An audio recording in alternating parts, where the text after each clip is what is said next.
All through the summer after the Euros, arguably the most talked about and reported on potential transfer was Nico Williams leaving Athletic Bilbao to join Football Club Barcelona.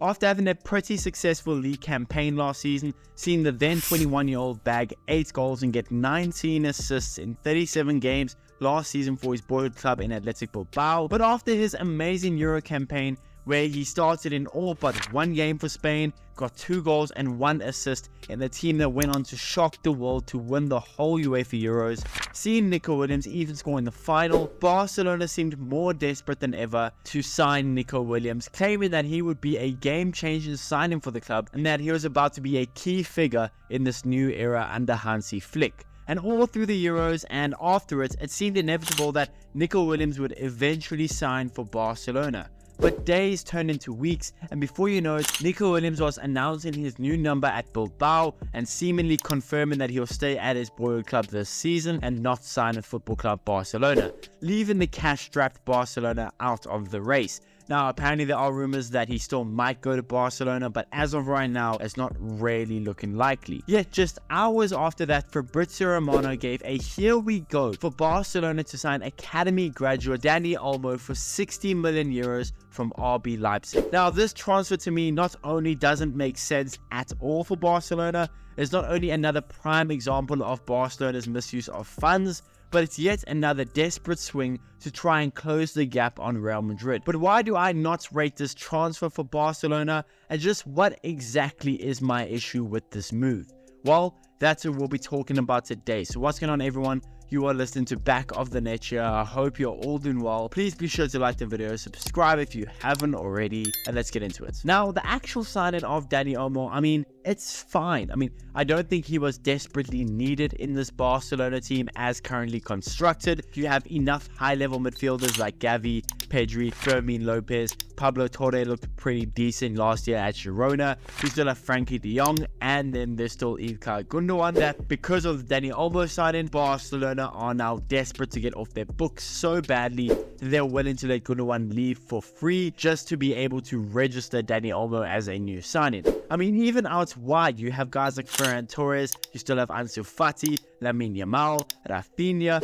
I just struggle to see a desperate need for Dani Olmo as this team is currently constructed. Now, I know Dani Olmo was absolutely amazing for Spain in their Euros, managing to score 3 goals, being the joint top goal scorer in the Euros, and still getting 2 assists for a title-winning Spanish team. But at Leipzig, Dani Olmo has been a solid player, but nothing game-changing. Just a solid player for RB Leipzig. Now, that isn't bad, but that is something to bear in mind. Last season, he got fairly good numbers with 8 goals and 5 assists in 25 games for Leipzig. But the thing is, for me, Dani Olmo's issues start with his injury history. Now, at the age of 26, he's not really a youngster anymore. And over the past 3 seasons, Dani Olmo has missed 68 games through injury alone. So Barcelona, on top of already being a cash-strapped side that seemed totally focused on getting a 21-year-old Nico Williams, Barcelona have gone and got a fairly injury-prone 26-year-old who will be good for Barcelona, but I doubt that he becomes anything game-changing.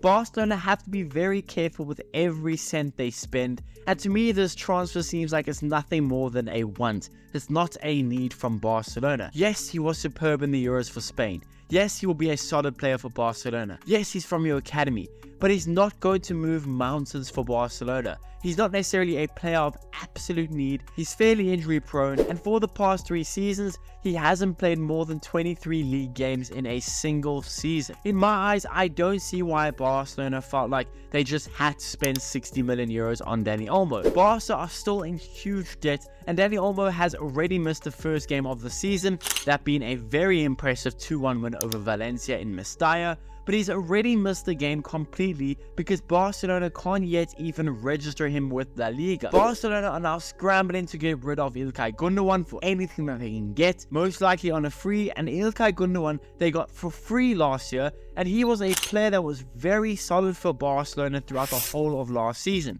Dani Olmo statistically matches up very similarly to both Rafinha and João Felix. Now, Joao was decent last year for Barcelona, but nothing amazing. And well, why get another player that profiles so similarly to Rafinha? I don't know, when you already have Rafinha. Barcelona missed out on their main target in Nico Williams and quickly pivoted to paying 60 million euros for an injury-prone 26-year-old that last time he had a double-digit goals and assists in the league, well, that was the 2021 season. Now, once again, I'm sure Dani Olmo overall will be pretty solid for Barca, but do I think that Dani Olmo was worth Barcelona splashing 60 million euros? Do I think he's an absolute must in this Barcelona team as currently constructed? No, I'm just not convinced at that at all. I think it's yet another example of Barcelona acting carelessly with money and pinning themselves in yet another corner without even being able to register their new signing to play league games.